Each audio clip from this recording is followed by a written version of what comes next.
आप देख रहे हैं डार्क फाइल्स। तो चलिए बढ़ते हैं आज की इस कहानी की ओर। अशोक सिन्हा रेलवे में कार्यरत थे। उनकी पोस्टिंग गया में थी, जबकि उनका घर बनारस में था। वो एक बड़े अधिकारी थे। सोमवार से शुक्रवार गया में काम करने के बाद वो शनिवार के दिन बनारस अपने घर लौटा करते थे। उनकी पत्नी और बच्चे हर शनिवार बेसब्री के साथ उनका इंतज़ार किया करते हैं। गया से बनारस तक का सफ़र ट्रेन में किया करते थे।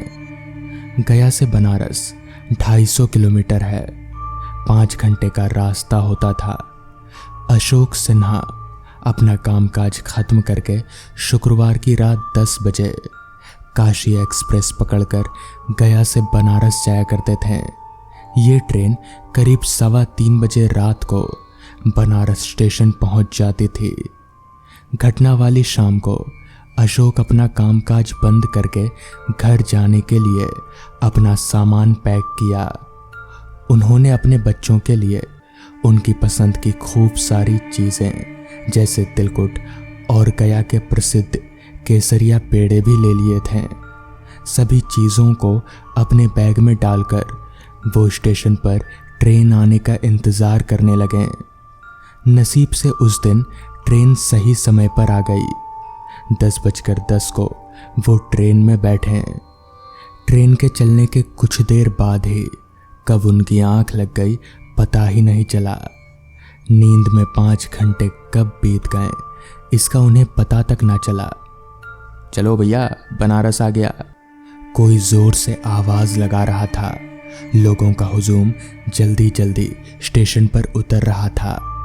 तभी उनकी आंख खुली और उन्होंने देखा कि बनारस स्टेशन आ चुका है। वो जल्दी जल्दी अपना लगेज लेकर ट्रेन से नीचे उतर गए। जो लोग ट्रेन से उतरे थे वो सब यहाँ वहाँ तितर बितर हो गए। इक्का दुक्का लोगों को छोड़कर बाकी कोई भी स्टेशन पर मौजूद नहीं था। पूरा स्टेशन सुनसान था। धीरे धीरे वो स्टेशन के बाहर आने लगे। अब उनके सामने एक बहुत बड़ी दिक्कत थी। उन्हें पता था कि उस समय उन्हें घर जाने के लिए रिक्शा नहीं मिलेगा। वो सोच रहे थे कि इतना समय कैसे बिताएं, क्योंकि रिक्शा सुबह 5 बजे के यहाँ मिलने से रहा और अभी रात के 3:15 बज रहे थे। उन्होंने अपना लक आजमाने का सोचा और स्टेशन से बाहर निकले ताकि देख सकें कि शायद कोई रिक्शा खड़ा हो। अमावस्या की रात थी। बिना चांद का आसमान भयंकर सा लग रहा था। हर जगह अंधेरा फैला हुआ था। सन्नाटा अपना पैर पसार चुका था। केवल बीच बीच में कुत्तों के भौंकने की ही आवाज़ आ रही थी। अशोक एक हिम्मती आदमी थे। भूत प्रेत जैसे अदृश्य शक्तियों से उन्हें डर नहीं लगता था, बल्कि वो तो उन पर यकीन भी नहीं करते थे। स्टेशन के बाहर पहुंचने पर उन्हें एक रिक्शा दिखा। रिक्शा चालक सर झुकाए बहुत ही शांति से अपनी साइकिल रिक्शा पर बैठा हुआ था। उन्होंने सोचा शायद वो सो रहा होगा। वो धीमे धीमे कदमों से उनके पास पहुंचे ताकि उनकी नींद न खराब हो जाए। उनके पास पहुंचते ही उन्होंने धीरे से उनसे पूछा, क्यों भैया, लंका चलोगे? लंका बनारस का एक मशहूर इलाका है। पहले तो साइकिल रिक्शा वाले ने कोई जवाब नहीं दिया, इसलिए उन्होंने दोबारा कहा। इस बार रिक्शा वाले ने धीरे धीरे अपनी गर्दन उठाई और रिक्शा वाले को रिक्शा चलाने की मुद्रा में आता देख अशोक सिन्हा जल्दी जल्दी अपने लगेज को उसकी साइकिल रिक्शा में रखने लगे और उसके बाद उसके पीछे सवार हो गए। उनके बैठते ही रिक्शा वाला अपनी साइकिल रिक्शा चलाने लगा। रिक्शा मिल जाने की खुशी में अशोक ने चैन की सांस ली और वो अपनी आंखें मूंद कर आराम से बैठ गए। हवा का झोंका उनके चेहरे को छू कर जा रहा था। उन्होंने रिक्शा वाले से बात करनी चाहिए और कहा, तुम लोग रात में रिक्शा क्यों नहीं चलाते? गनीमत है कि मुझे तुम मिल गए, नहीं तो कितने बार मैं रात को आया हूँ लेकिन कभी कोई रिक्शा वाला नहीं मिला। यात्रियों को बड़ी दिक्कत होती है। तुम लोगों को रात में भी रिक्शा चलाना चाहिए। अशोक सिन्हा इतनी देर से बात किए जा रहे थे लेकिन रिक्शा वाला कोई जवाब नहीं दे रहा था। उन्होंने सोचा शायद वो बात करने के मूड में नहीं है। कुछ देर बाद जब उन्होंने अपनी आंखें खोली तो वो अपने आसपास का नज़ारा देखकर सुन्न रह गए। उनका रिक्शा अभी भी स्टेशन के पास ही मौजूद था। वो मन ही मन सोचने लगे कि आधा घंटा बीत गया, रिक्शा वाला इतनी देर से रिक्शा चला रहा है लेकिन वो कहीं पहुंचे क्यों नहीं। रिक्शा आगे बढ़ते हुए प्रतीत तो हो रही थी लेकिन उन्हें ये देखकर बहुत ताज्जुब हुआ कि वो कहीं जा नहीं रहे थे। उनके रोंगटे खड़े हो गए। वो बार बार रिक्शा वाले को रिक्शा रोकने के लिए कहने लगे लेकिन रिक्शा वाला बिना कोई जवाब दिए बस पैरों को चलाए जा रहा था लेकिन उसका कोई नतीजा नहीं हो रहा था। रिक्शा अभी भी स्टेशन के बाहर ही मौजूद थी। तभी रिक्शे वाले ने अपना चेहरा अशोक सिन्हा की ओर घुमाया तो उसका चेहरा देख अशोक सिन्हा को समझ आ गया कि ये कोई इंसान नहीं बल्कि एक भूत है, क्योंकि उसका चेहरा बहुत ही सड़ा गला था। अशोक सिन्हा समझ गए कि ज़रूर कुछ ना कुछ गड़बड़ है। उन्होंने अपनी दादी से सुना हुआ था कि अमावस्या की काली रातों पर भूत प्रेत पिशाच घूमा करते हैं। उन्होंने सुन रखा था कि रात के 3 बजे भूतों की शक्ति सबसे अधिक होती है। वो एक अजीब मुश्किल में फंस गए थे। उन्हें समझ नहीं आ रहा था कि वो अपने आप को कैसे बचाएं।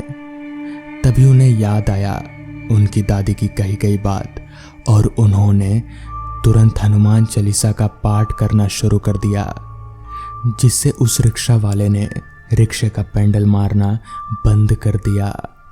उन्होंने जल्दी जल्दी अपना सामान उठाया और रिक्शे से उतर गए। उतरते ही जैसे वो पीछे पलटे तो ये क्या, उन्होंने देखा कि वो रिक्शा वहां से गायब हो गया। उन्हें आज तक पता नहीं चला कि वो रिक्शा वाला कौन था और उसका रिक्शा और वो खुद कहाँ गायब हो गए। तो दोस्तों, ये थी आज की पहली कहानी। तो चलिए बढ़ते हैं आज की दूसरी कहानी की ओर। दोस्तों, वो तारीख थी 11 अगस्त साल 2015 की, जब शाम को मुझे मेरे दोस्त प्रतीक का कॉल आया। मैंने फ़ोन उठाया तब उसने कहा, यार सुनना, मम्मी पापा आज बाहर गए हैं और तू तो जानता है कि मैं रात भर अकेले नहीं रह सकता। अगर आज रात तू मेरे यहाँ रुक जाएगा तो कोई दिक्कत है क्या?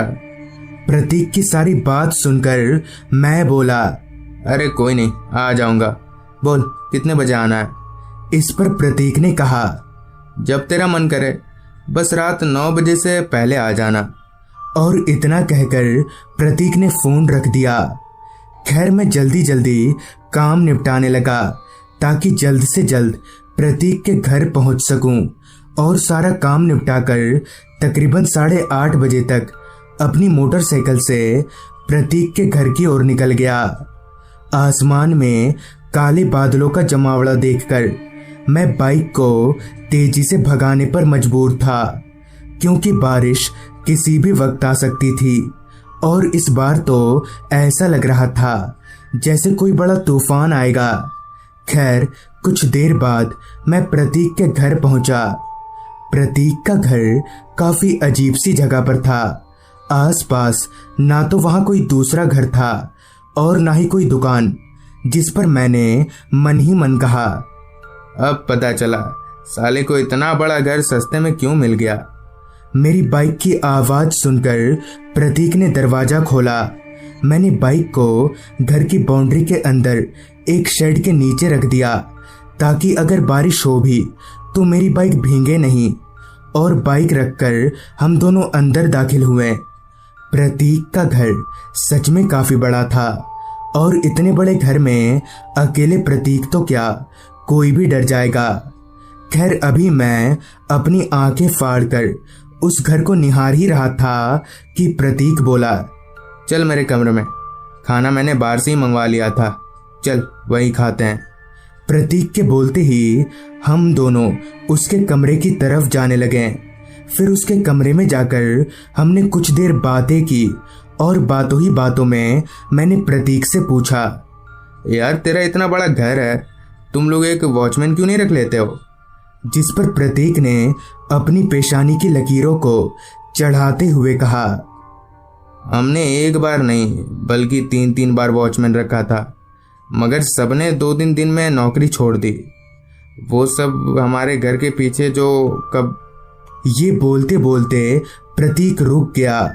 उसकी आधी अधूरी बात सुनकर मैं बोला, क्या क्या घर से थोड़ी दूरी पर क्या है?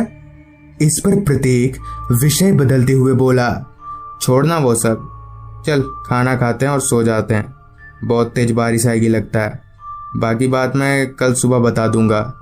फिर मैं और प्रतीक खाना खाने लगे। खाने का पहला निवाला अभी मेरे गले से नीचे उतरा भी नहीं था कि तेज हवाओं के चलते कमरे की खिड़कियां जोर जोर से बजने लगी।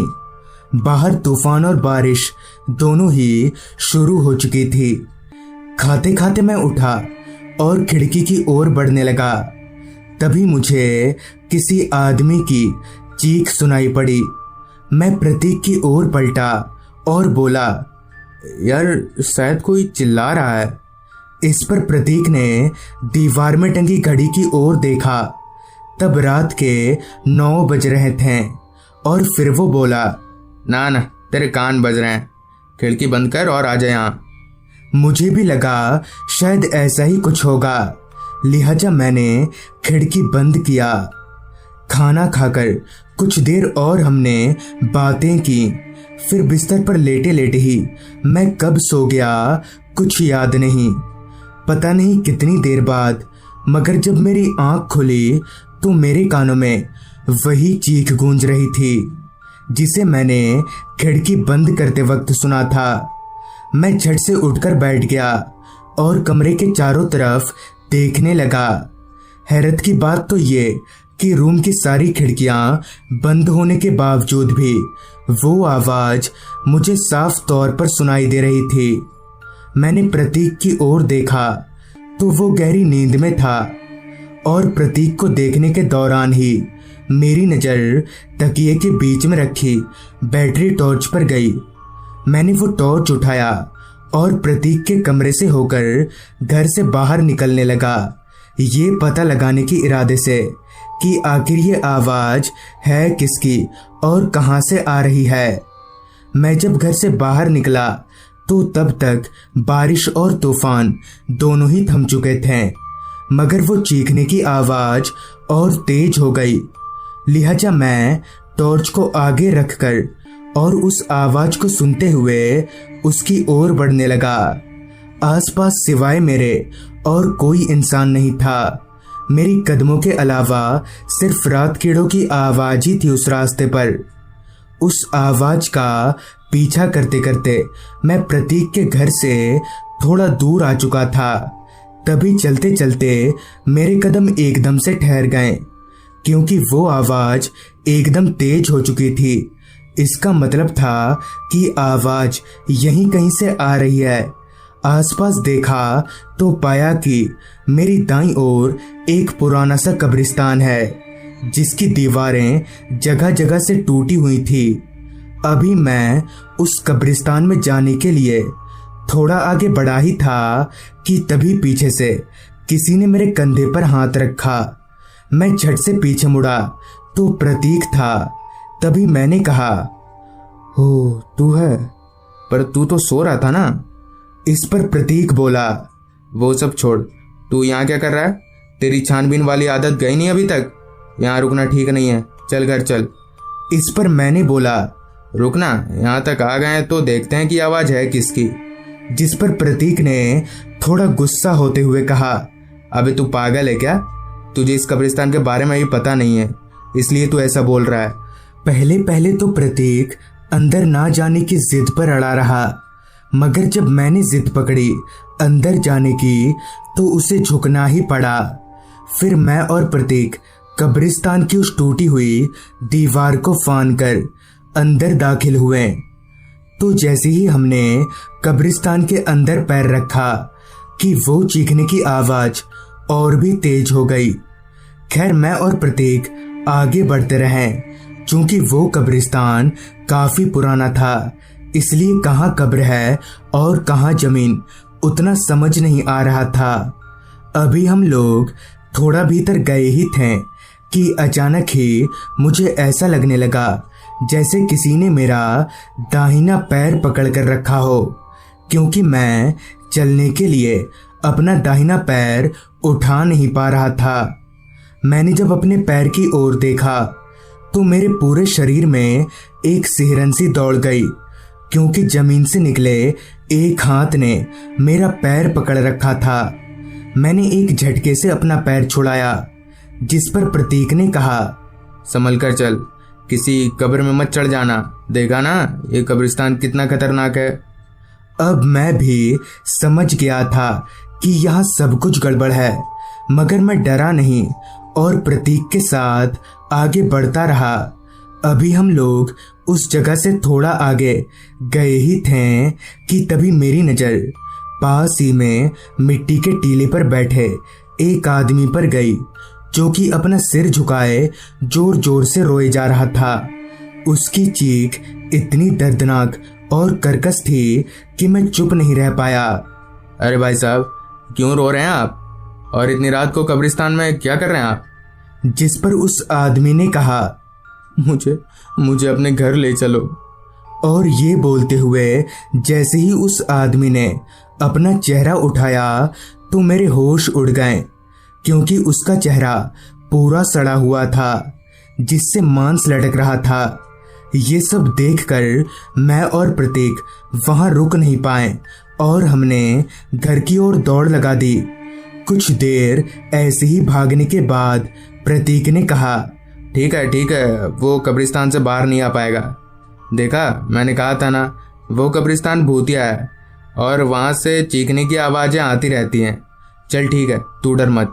प्रतीक की सारी बात तो मुझे समझ आ गई, मगर एक बात अभी भी खटकती रही कि आखिर प्रतीक इतना हिम्मत वाला कब से हो गया।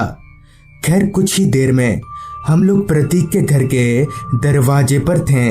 इससे पहले कि हम दोनों अंदर दाखिल होते हैं, प्रतीक ने कहा, तू चल, मैं 5 मिनट में आता हूँ। इस पर मैं बोला, कहाँ जा रहा है? इस पर उसने फिर से मुझे अंदर जाने को कहा, लिहाजा मैं अंदर चला गया। मगर जैसे ही मैंने प्रतीक के कमरे में जाने के लिए दरवाजा खोला तो मेरे पैरों तले जमीन खिसक गई, क्योंकि प्रतीक बेड पर आराम से सोया हुआ था। मगर ये कैसे हो सकता था? और आज भी ये सोचकर मेरी रूह कांप जाती है कि अगर उस रात मेरे साथ प्रतीक नहीं था तो वो था कौन? खैर अब प्रतीक दूसरी जगह शिफ्ट हो चुका है। तो दोस्तों, ये थी दीपक जी की भेजी गई कहानी। अगर आपके पास भी ऐसी ही कोई कहानियां हैं तो हमारे साथ जरूर शेयर करें। तो मैं आर्यन जल्द ही मिलूंगा आपसे ऐसी ही एक कहानी के साथ।